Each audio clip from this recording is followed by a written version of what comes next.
Мы с вами не в первый раз и, скорее всего, не в последний раз являемся свидетелями появления подобной информации. И, как и раньше, и сейчас, эта информация никакого ажиотажа у нас не вызывает. Глава республики работает в этом качестве до 7 июня. Сейчас он находится в плановом, подчеркиваю, в плановом краткосрочном отпуске, перед которым, как обычно, дал соответствующие поручения. И сегодня правительственные структуры, органы местного управления, иные органы власти работают в обычном режиме, не отвлекаясь в это непростое социально-экономическое время на такую информацию, поскольку не имеет ни времени, ни смысла это делать. Что касается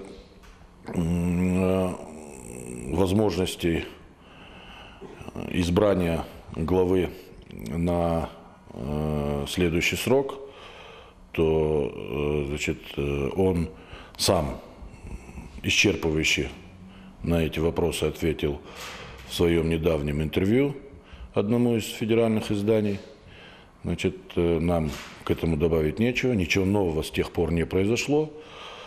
На возможные вопросы о количестве легислатур отвечает федеральное и республиканское законодательство, при внимательном прочтении которого становится очевидным, что препятствий для этого нет, правовых препятствий. Конечно же, впечатляет моментальность появления комментариев некоторых персонажей,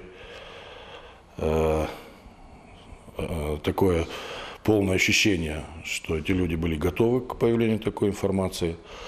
Это как, знаете, известный КВНовский конкурс «Разминка», когда зачастую наиболее удачный ответ звучит от той команды, которая готовила вопрос. Поэтому на сегодняшний день, я готов сказать, что нам неведом так называемый источник из окружения главы, на который ссылается упомянутые вами средства массовой информации. Я даже уверен, что такого рода силы принимали участие в появлении этой информации. Другое дело, что я вернусь к тому, с чего начал, удивляться этому не стоит. Срок подходит, июнь месяц, мы уже на его пороге, и поэтому естественно ожидать, что информация вокруг этого события будет нарастать.